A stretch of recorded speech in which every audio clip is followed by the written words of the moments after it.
दुनिया की सबसे ज्यादा सताई जाने वाली बदनसीब महिला जिसके मरने के 187 साल बाद तक भी उसके बट्स यानी पीछे के हिस्से को इस्तेमाल किया गया। कहानी जानकर आपकी भी रूह कांप जाएगी और अर्चना पूरन सिंह की ऐसी कहानी जिसे सुनकर आप सभी सच में रो पड़ेंगे। और प्रभास की सालार और SRK की डंकी एक ही दिन रिलीज होने पर कौन किसके लिए खतरा बनेगा और आखिर इजराइल में पैदा हुआ लाल बछड़ा पूरी दुनिया के लिए खतरा क्यों बन गया है और एक प्लेबॉय का काम कैसा होता है, क्या प्लेबॉय बनना सच में बहुत सुहाना होता है, जानने के लिए बने रहिएगा वीडियो के एकदम अंत तक। Fact number 12, the Kapil Sharma show की अर्चना जी को आपने हमेशा हंसते हुए देखा होगा, लेकिन जैसा कि कहते हैं हर एक हंसते हुए चेहरे के पीछे हजारों रोते हुए चेहरे होते हैं। अर्चना जी की भी रुला देने वाली रियल लाइफ कहानी कुछ ऐसी ही है। अभी अर्चना के पति परमीत सेठी हैं, लेकिन आपको जानकर हैरानी होगी कि परमीत उनके दूसरे पति हैं। इनके पहले पति कौन है ये आज तक अर्चना जी ने ओपन नहीं किया और ऐसा इसलिए क्योंकि वो शख्स अर्चना को बहुत बुरी तरह पीटा करता था। यही वजह है कि उन्होंने अपने पहले पति से तलाक ले लिया। तलाक के बाद उनका आदमियों से भरोसा टूट सा गया था, लेकिन परमीत सेठी ने वापसी उनकी जिंदगी बदल दी। अपने परिवार के खिलाफ जाकर परमीत ने 1992 में अर्चना से शादी कर ली, लेकिन उन्होंने अपनी शादी को परिवार से 4 साल तक छिपा कर रखा।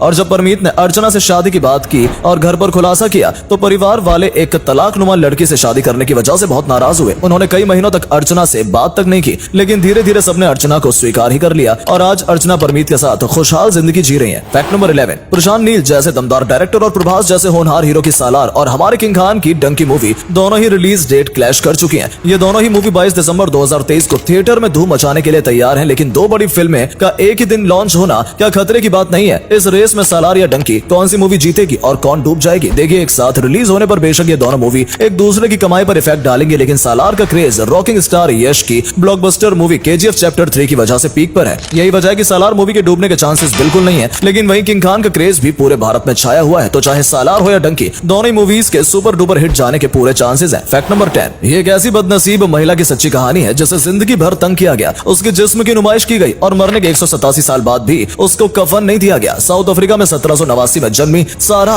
बारटमैन की कहानी आपको सच में रुला देगी। बचपन में ही उनके माता पिता दोनों की मृत्यु हो गई, इसलिए उन्होंने अपना पूरा बचपन नौकरानी की तरह अलग अलग घरों में काम करके बिताया। सारा का शरीर बाकी महिलाओं जैसा सामान्य नहीं था। वो जैसे जैसे बड़ी हुई उनके शरीर का पिछला हिस्सा यानी हिप्स बहुत बड़े हो गए और एक समय ऐसा आया कि उनका हिप्स उनके शरीर से काफी ज्यादा बड़ा दिखने लगा। साउथ अफ्रीका उस समय अंग्रेजों का गुलाम था। सारा अपनी जिंदगी में बिल्कुल अकेली थी। आसपास से जो भी गुजरता वो उनके हिप्स का मजाक उड़ाते थे। एक दिन अलेक्जेंडर डनलॉप नाम के एक अंग्रेज की उन पर नजर पड़ी और वो सारा को जबरदस्ती लंदन ले गया, जहां वो उसके हिप्स को दिखाने के लिए शो रखा करता था और भारी मुनाफा कमाता था। धीरे धीरे सारा लंदन में इतनी फेमस हो गई कि रोज उसके कई पर्सनल शोज होने लगे। पर्सनल शो में लोग सारा के बट्स को छूते थे और उनके साथ जबरदस्ती में वो सब किया जाता था जिसकी आप कल्पना भी नहीं कर सकते। आगे जाके जब लंदन में ऐसे शोज को बैन कर दिया गया तो अलेक्जेंडर ने सारा को फ्रांस में भेज दिया। वहां भी उनके साथ वही चीजें की गई। इनके अत्याचारों और शोषण की वजह से उन्होंने शराब और ड्रग्स लेने शुरू कर दिए, जिस वजह से सिर्फ 26 साल की उम्र में 29 दिसंबर 1815 को फ्रांस की राजधानी पेरिस में एक स्टेज शो के दौरान सारा की मौत हो गई। लेकिन मौत के बाद भी उनके शरीर को चैन से नहीं छोड़ा गया। मरने के बाद उनके बर्ड्स को कई हिस्सों में काटकर पेरिस म्यूजियम ऑफ मैन में रख दिया गया। इसके 187 साल बाद साउथ अफ्रीका के पहले काले राष्ट्रपति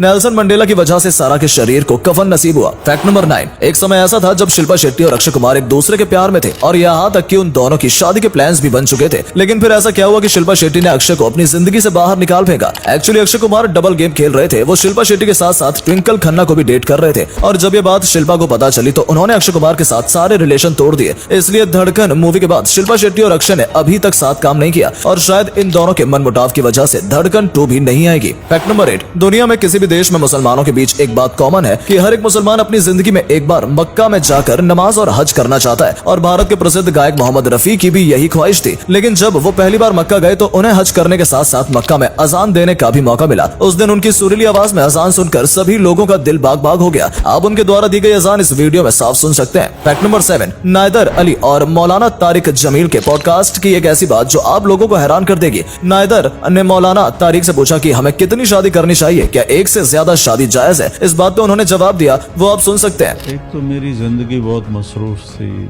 यानी मौलाना तारिक और हदीस का साफ साफ मानना है कि आप शादी 2, 3, 4 कितनी भी कर सकते हैं, लेकिन शर्त बस ये है कि आपको अपनी हर एक बीवी को समय और इंसाफ देना होगा। फैक्ट नंबर 6, तनुश्री दत्ता ने अपने फिलहाल ही के एक इंटरव्यू में नाना पाटेकर के बारे में एक ऐसी बात कही जिससे नाना पाटेकर जी के सभी फैंस मेरी तरह बौखला गए हैं। तनुश्री ने इंटरव्यू में कहा कि नाना पाटेकर कभी भी अपने बलबूते पर पिक्चर हिट नहीं कर सकते और आज उनकी औकात नहीं है कि वो अपने दम पर पिक्चर बेच सके। इनका कहना है कि नाना पाटेकर को अपनी फिल्म की प्रमोशन के लिए इसकी जरूरत है। ये लोग कौन है और कहां से आते हैं? सच सच कहूं तो मुझे आज ही पता चला कि तनुश्री दत्ता नाम की भी एक एक्ट्रेस बॉलीवुड में है। इनको कोई बताया कि नाना पाटेकर बादशाह था, बादशाह है और बादशाह रहेगा। बाकी आपको इनकी बातों पर क्या कहना है कमेंट में जरूर बताइएगा। फैक्ट नंबर 5, आखिर स्वर कोकिला कहलाने वाली लता मंगेशकर जी का निधन कैसे हुआ था? लोगों के बीच ये अफवाह है कि उनकी मृत्यु कोरोना की वजह से हुई, लेकिन उनके निधन के पीछे की असली वजह न्यूमोनिया था। न्यूमोनिया एक लंग्स डिसीज है जिसमें सांस लेने में तकलीफ होती है और इसी बीमारी से ग्रसित लता जी ने 92 वर्ष की उम्र में मुंबई के ब्रीच कैंडी हॉस्पिटल में दम तोड़ दिया। लेकिन भारत में आज तक न उनके जैसी कोई गायिका थी और ना ही होगी। भगवान उनकी आत्मा को शांति दे। फैक्ट नंबर 4, तारक मेहता का उल्टा चश्मा शो के अय्यर भाई को तो आप पहचानते ही होंगे। इनका असली नाम तनुज